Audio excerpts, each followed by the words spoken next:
And I'll pour in my egg mix so that looks stunning. Go down with the help of gravity, something I've added by the way. Buonasera, frittata time again. Today's star ingredient is going to be zucchine or courgette. One is a purchased one and one is from Julie's Garden. I'm grating the first courgette through a cheese grater. I'm using the large teeth of the cheese grater and very gently just go through, and it will take about maybe a couple of minutes. As you get close to the end, make sure that you get hold of the little knobbly bit here at the end of the courgette, and you will keep your fingers. And that's it pretty much. The whole courgette has been grated. That's all there is left. Next I'll do the same with the carrot. I've washed it and kept the skin on, and I'll just repeat the same process. The carrot will add a level of sweetness to my frittata, which will complement quite nicely with the courgette. And likewise, make sure that you do not put your fingers through the grater. Just finish when you go about a centimeter left. And here it is, grated courgette and carrot together. I will be grating some cheese in a little while, so I'll need this again. Here is a saucepan, and I will be adding a little olive oil. The oil is nice and hot, and I can add my carrots and the courgette. I'm also adding some salt now, so that the water from the courgette will come out and it will cook nicely. I'll turn the temperature to a medium to high, and I'll leave it to cook for a good 7 to 8 minutes. Now removing the skin from a medium-sized red onion, again nice and sweet, so that will complement the rest of the ingredients. And I've chopped the onion in a little circle, approximately anything up to a half a centimeter thickness. New frying pan. This is the frying pan I will be using to do the frittata eventually. Some more olive oil. The onion goes in. Courgettes are done, and I'm happy to now swap with the onions. And to spice up my frittata a little bit, I will be adding also some red chili pepper. This is mild in terms of heat. And I've now moved into the second courgette, which I'm going to be slicing it in approximately between half a centimeter and 1 centimeter pieces. And I'll do again round circles. As you get towards the end, clearly this is dangerous as your fingers are in the way, so put it on your worktop or on your board and just go horizontally with the knife and keep your fingers away, and then it's easy. 2 to 3 minutes and the onions are getting there. They are quite crunchy, and I'm happy that they can come out, and I will be adding them to my courgette and carrot now. Same pan, a little bit more oil, and I'll quickly do the courgettes as well. Within a couple of minutes you can turn them around. They do not need to cook all the way, as they will be going in the oven, and actually I will want them to be slightly under. In the meantime I'm preparing the eggs, and I'm breaking now 8 eggs into a large bowl. Quick mix, you can use a whisk or a fork. I'm using a fork today. Earlier I mentioned cheddar. This is 100 grams of cheddar which I just grated. I'm not going to be adding any salt as the cheese is salty anyway, but also I've added salt to the courgette, so I would be limiting myself to a generous amount of pepper. Carrots, courgette and onion have cooled down, so I can add them in now, and I'll mix it once again. My courgettes are done, and as you can see they are nice and golden in color, but they are not cooked throughout. My cast iron pan is very hot, and I just put a little bit more oil, and I'm using a brush now to spread it across the entire base and the edges. And I'll pour in my egg mix. I'm going to be moving the onions a bit so that they are more equally distributed.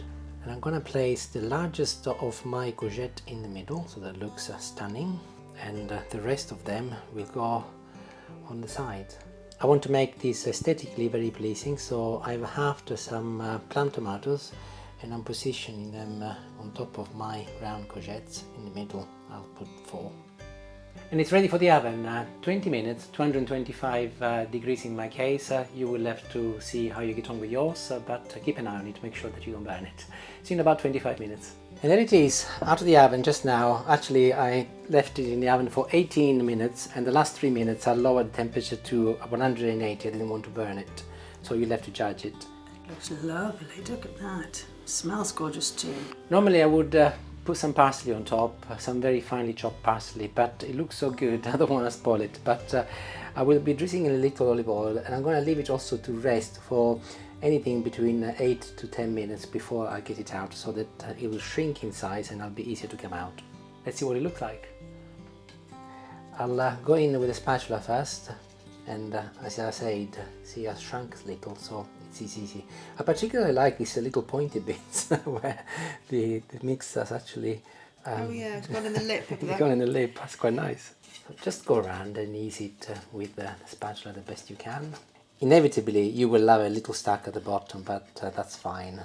The most important thing is that you don't burn it. Next job is to release it from the bottom. I've got one of those silicone spatulas, and I'll go underneath and I'll gently start dislodging the frittata from the bottom. This is because I want to put it on a plate, by the way, but you can serve your frittata straight from the pan. You don't have to do this.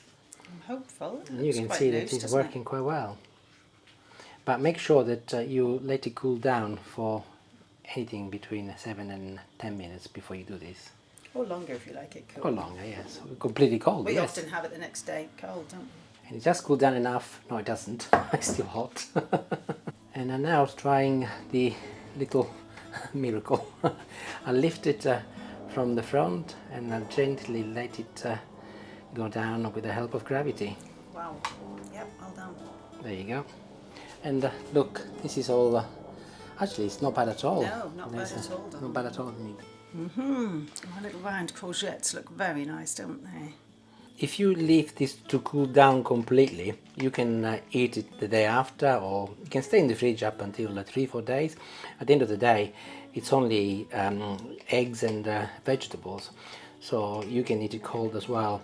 Clearly, this is our dinner, so we're going to have some tonight, but we will have the rest over the next 2 to 3 days. I might actually take some for tomorrow for lunch. I'm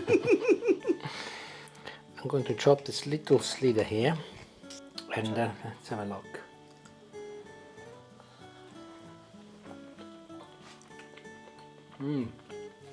That is really lovely. It's really moist actually, and firm at the same time. The courgettes have been that I grated them. They've compacted, but they retained a lot of the moisture. And courgettes are an incredible vegetable. I think they taste wonderful no matter how you cook them and what you cook them with. I just wanted to also show you the inside.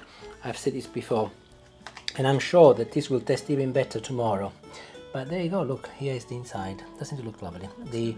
The carrot was something I've added, by the way, because I wanted to make it a little bit sweeter. I was a little bit fearful the sweetness of the carrot might have taken over, but it hasn't. It's very well balanced. So that's it, job done.